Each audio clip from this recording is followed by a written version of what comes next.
So, welcome everyone. We are going to take another story that is the thief story. Thief story, चोराची गोष्ट आहे ती बघा. It is written by Ruskin Bond. कोणी Ruskin Bond in 1934 is the birth year. Is an Indian author of British descent. He lives with his adopted family in London, sorry, Lanjor in Missouri, India. The Indian Council of for Child Education has recognized his role in the growth of children's literature in India. He got the Sahitya Academy Award in 1992 for Our Trees Still Grow in Dehra for his published work in English. He was awarded Padma Shri in 1999 and Padma Bhushan in 2014. In 2014, okay, let's see. I was still a thief when I met Anil, and though only 15, I was experienced and fairly successful hand.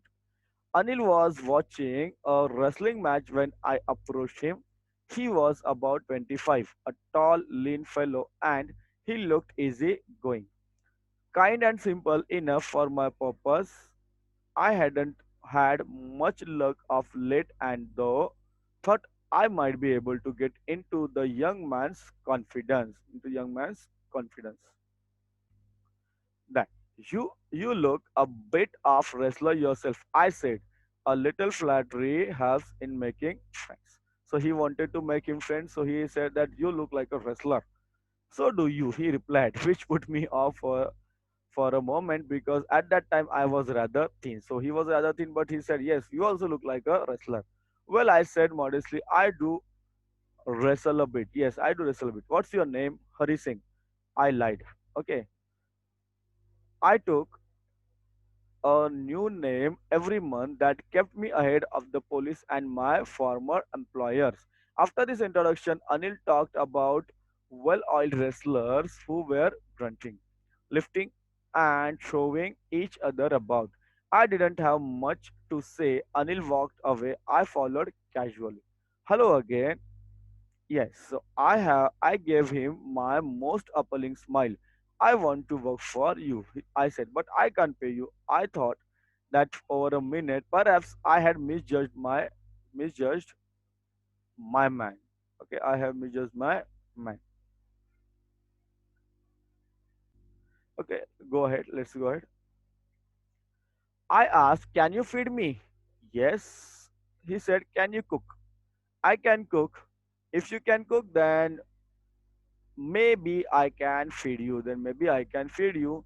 He took me to his room over the Jumma sweet shop and told me I could sleep on the balcony. But the meal I cooked that night must have been terrible because Anil gave it to a stray dog and told me to be off. But I just hung around, smiling in my most appealing way, and he couldn't help laughing. Later, he patted me on the head and said, "Never mind. He would teach me to cook." He also taught me to write my name and said he would soon teach me to write whole sentence and to add numbers. I was grateful. I knew that once I could write like an educated man, there would be no limit what I can achieve. It was quite pleasant working for Anil. I made the tea in the morning and then would take my time buying the day's supplies, usually making a profit of about a rupee a day. एक एक दिवसात तो काय करायचं ते पैसे त्याच्यामध्ये profit काढून घ्यायचा. I think he knew I made a little money this way, but he did not seem to mind. He did not seem to mind. Let's go ahead. Anil made money by fits and starts. He would borrow one week, lend the next. He kept worrying about his next check, but as soon as he arrived, he would go out and celebrate. He would go out and celebrate. It seems he wrote for magazines. So what was he doing? He was writing for magazines, a queer way to make a living.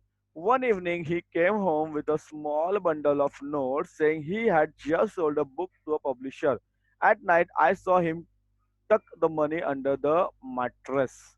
I had been working for Anil for almost a month, and apart from cheating on the shopping, had not done anything in my line of work. I had every opportunity for doing so. Anil had given me a key to the door, and I could come and go as I pleased.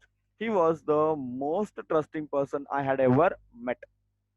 Then, sorry, and that is why it was difficult to rob him. It's easy to rob a greedy man because he can afford to be robbed, but it's difficult to rob a careless man, something he doesn't even notice he's been robbed, and that takes all the pleasure out of the work, right?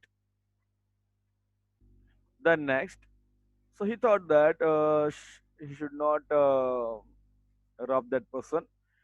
Well, it's time I did some real work. I told myself I'm out of practice, and if I don't take this money, what will happen? Yes, so he will only waste on his friends. After all, he doesn't even pay me. Anil was asleep. A beam of moonlight stepped away over the balcony and fell on the bed. I sat up on the floor considering the situation. If I took the money, I could catch the 10:30 express to Lucknow. Okay, what did he say? अगर मुझे मिल गया, मला जर मिळालं तर मी लगेच 10:30 express पकडून कुठे जाईल, लखनौला निघून जाईल. लखनौची गाडी पकडेल. Slipping out of the blanket, I crept up to the bed. Anil was sleeping peacefully. His face was clear and unlined.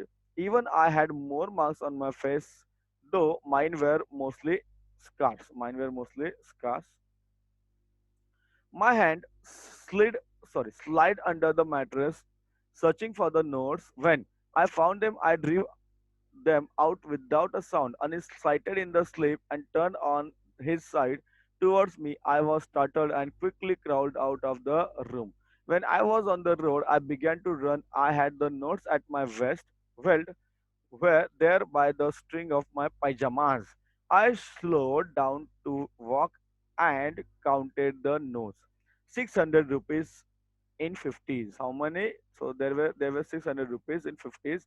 I could live like an oil rich Arab for a week or two.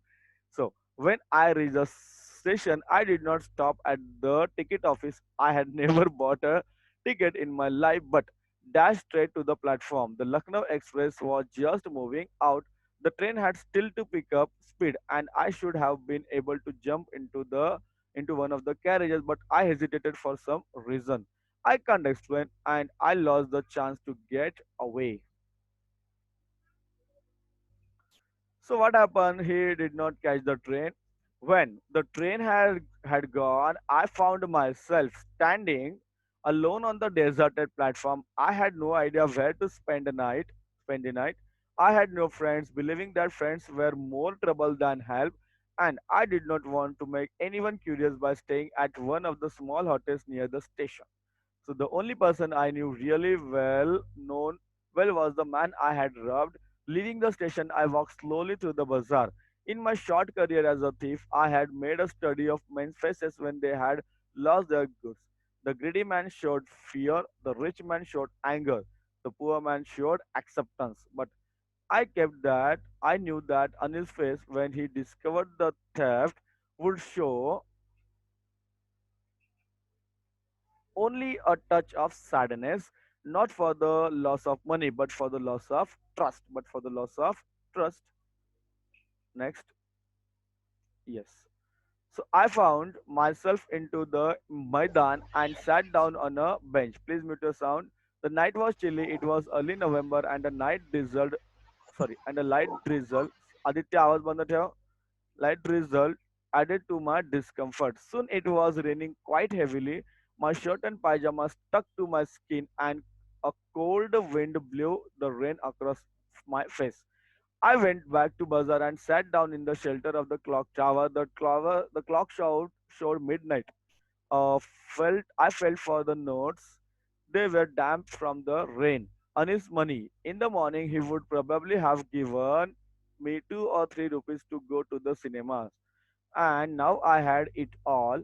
I could cook his meal, run to the bazaar, or learn to write whole sentences anymore. I had forgotten about them in the excitement of the theft. Whole sentence I knew could one day bring me more than few hundred rupees. It was a simple matter to steal, and sometimes just as simple to be caught. But to be really big man, a clever and respected man was something else. I should go back to Anil. I told myself, if only to learn and read and write. I hurried back to the room feeling very nervous for it is much easier to steal something than to return it undetected. I opened the door quietly, then stood in the doorway. In clouded moonlight, Anil was still asleep. I crept to the head of the bed and my hand came up with the notes. So I felt sorry. I felt his breath on my hand. I remained still for a minute. Then my hand found the edge of the mattress and slipped under it with the notes. I awoke late next morning to find that Anil had already made the tea. He stretched out his hand towards me. There was a 50 rupee note between his fingers. My heart sank. I thought I had been discovered. उसको लगा चलो आम्हाला पकडला गेले का आता मी, right? I made some money yesterday, he explained. त्याला त्याला 50 रुपये देऊ दिले किती 50 rupees. I made, sorry, yes, here we are. I made some money yesterday, he explained. Now you will be paid regularly. My spirit rose when I took the note. I saw it was still wet from the night's rain. Today we will start writing sentences, he said. He knew, but neither his lips nor his eyes showed anything. I smiled at the Anil in my most appealing way, and the smile came by itself without any effort. Who has wrote it? Ruskin Bond.